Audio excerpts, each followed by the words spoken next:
nous avons travaillé dans le sens de la mise en œuvre d'un système d'alerte précoce et de réponse rapide des communautés du Mayo Moscota. Et 10 villages ont été considérés dans ce projet. Et parmi les 10 villages, nous avons Mozogo, Moscota, Zamadzaf, Zelevet, Hitere, Kraumafa, Bavangola, Goldavi, Talakachi et Ngechewe. Et ce sont les différents villages qui ont été pris en compte dans le projet. Alors déjà, dans un premier temps, il était question de les former par communauté, mais avant, il fallait les identifier à partir d'un certain nombre de critères, puisqu'on ne peut pas former tout le monde. Il fallait prendre un certain nombre de personnes et le chiffre était à 15 personnes par communauté pour qu'ils puissent faire des restitutions plus tard elles-mêmes, qu'elles puissent faire des restitutions, ces communautés puissent faire des restitutions elles-mêmes afin de faciliter la communication au sein de leur communauté et de mieux se protéger contre les différentes attaques qui sévissent dans leur zone. Alors, concernant ce projet précisément, il y a eu des restitutions dans les 10 villages.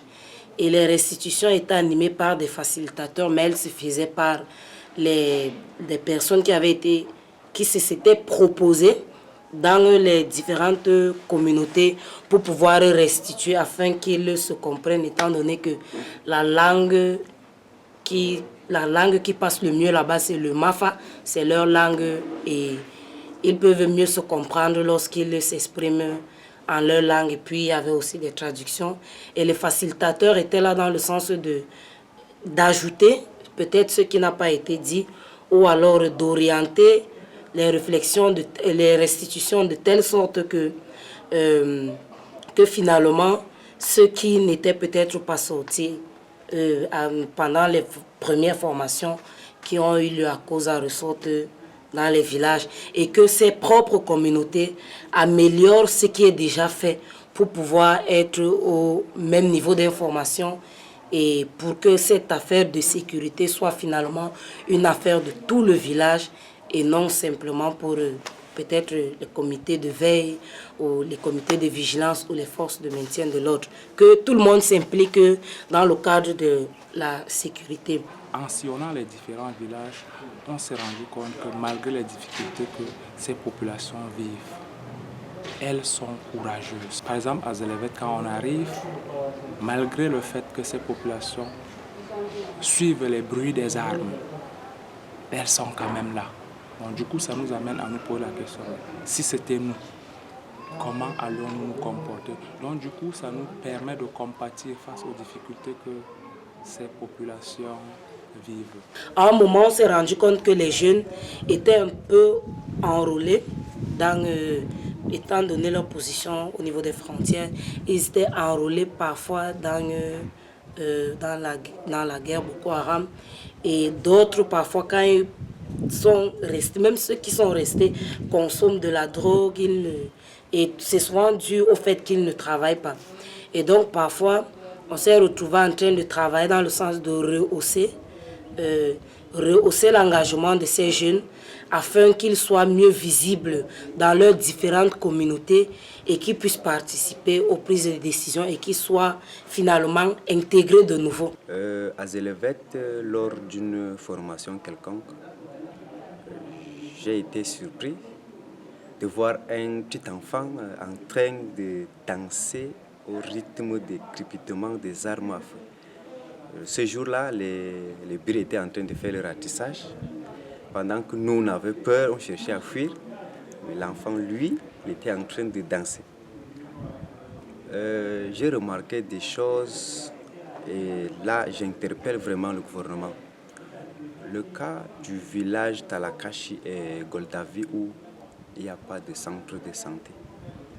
Et dans ces zones-là, il y a beaucoup de maladies comme ailleurs.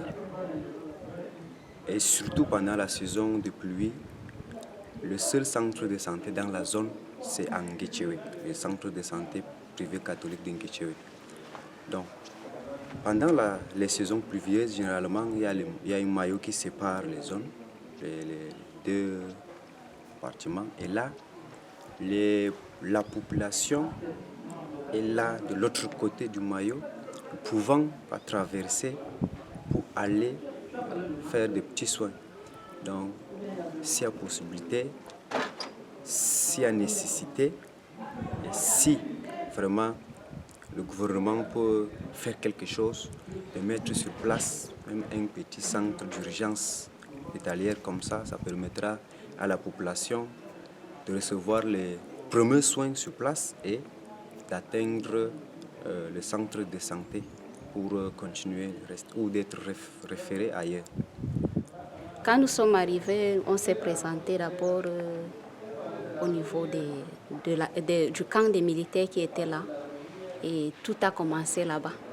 Parce que par mégarde, il y a un militaire qui a tiré par terre et la panique a commencé là. Mais nous sommes descendus auprès de la population pour les restitutions. C'était qu'ils nettoyaient l'arme. Mais au fond, on nous dit que c'était leur façon de faire pour montrer aux Boko Haram qui sont dans la ville que ça se passe généralement. Mais nous, comme on était nouveaux, j'étais nouvelle, j'ai eu peur. Et nous sommes allés auprès de la population tout en sachant que à tout moment ça pouvait éclater. Parce qu'on nous a montré vers où les Boko Haram se cachaient, où était la montagne et tout, et qu'on voyait en face de nous. On a pris place avec la population. Mais le fait qu'eux-mêmes, ils étaient là, ils n'avaient pas peur et nous donnaient aussi le courage pour travailler sans problème. Nous sommes restés, on a travaillé et nous sommes rentrés. Ça, c'était le premier jour à Zéléved. Bon, le deuxième jour aussi, on n'a pas eu d'incidence quelconque. C'est plutôt à Krawamafa, quand on est allé pour le premier jour, qu'il y a eu des bruits de coups de feu. Et on nous disait que les Boko Haram sont arrivés, ils ont pris la moto, pas loin du village. Et là, on n'avait pas fui parce que la population était là, eux, ils nous écoutaient et ils sont habitués en fait avec le système. S'ils commençaient à fuir, nous aussi on allait fuir, mais comme ils sont restés tranquilles et que ça se passait, on n'a pas paniqué, on a continué. Donc pour dire que le fait de voir les autres vivre là-bas m'a encouragé personnellement à travailler sans souci et à finir ce que j'avais à faire là-bas. J'ai compris que les populations sont vraiment courageuses par rapport à la situation d'insécurité. Manque de postes militaires avancés, mais les populations ont déjà un système d'alerte. Ils nous disent clairement qu'ils avaient déjà un système d'alerte, mais un système d'alerte qui n'était pas encore harmonisé, qui n'avait pas un mécanisme régulier, n'est-ce pas? Mais avec la formation, ils ont eu maintenant l'occasion de voir comment ça se passe ailleurs. Le fait qu'on les a regroupés, toutes les zones touchées sur une même place, ça les a beaucoup touchés et ils ont beaucoup aimé comment ça se passe ailleurs, puisque la majorité pensait que la situation sécuritaire ou bien l'affaire de sécurité, c'était juste pour le comité de veille. Mais avec cette formation, ils ont compris que même les populations sont impliquées parce que la sécurité d'abord, c'est leur sécurité, leur propre sécurité d'abord. Avant que l'État ne vienne, ils ont compris que ce n'était pas seulement l'affaire du gouvernement ou bien des militaires, mais qu'ils devaient aussi s'impliquer dans ce système d'alerte. Et je pense que c'est ce que j'ai dit, les populations sont vraiment courageuses. Mais maintenant, la remarque que je fais particulièrement, j'aime bien évoquer ce village, c'est celui de Dzamadzaf, qui m'interpelle aussi vraiment, dans le sens de sa position justement. Depuis l'histoire de Boko Haram dans la zone là, ce village a été attaqué 2 fois juste. Donc le 8 janvier et le 14 janvier 2018. Or, ils sont un peu dans le creux, je vais dire, ils sont entourés de tous les autres villages. Zéléved, Hitere, Krawa, Gustave Riquet, bon, je vais dire Vrkassa, Tchébé et tout ça. Et ce sont des villages qui vivent des attaques chaque fois. Et finalement, eux, ils sont au milieu, mais on ne les attaque pas régulièrement comme les autres.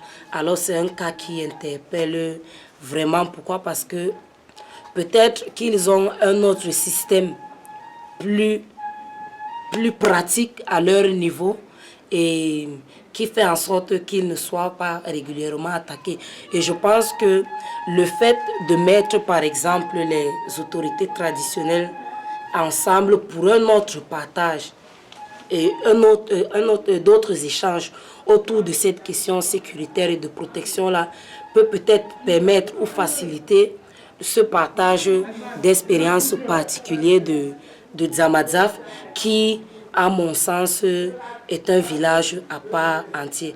Or, lorsque c'est peut-être des personnes qui viennent de loin, qui viennent peut-être chercher à savoir comment est-ce qu'ils se protègent, c'est difficile qu'ils le disent. Or, peut-être s'ils sont entre eux, entre autorités traditionnelles, ça peut être quelque chose de bien. Ils peuvent partager et puis ça peut aider les autres communautés, étant donné que ce sont tous des Mafa et en réalité, ils doivent partager les mêmes cultures, les mêmes traditions et autres. Comme expérience, il faudrait relever que ces communautés-là ont une forte capacité de résilience face à cette crise. Personnellement, moi qui suis passé dans ces villages-là, Zélévet en particulier, qui se situe à la frontière avec le Nigeria, j'ai observé que la population a été l'objet des attaques répétitives, mais parvient à reprendre ou bien à surmonter peu à peu cette crise-là. Il faudrait tout de même envisager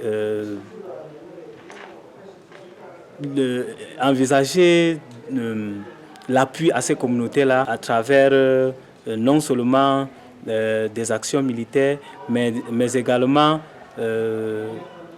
par des formations qu'on doit dispenser à ces communautés-là.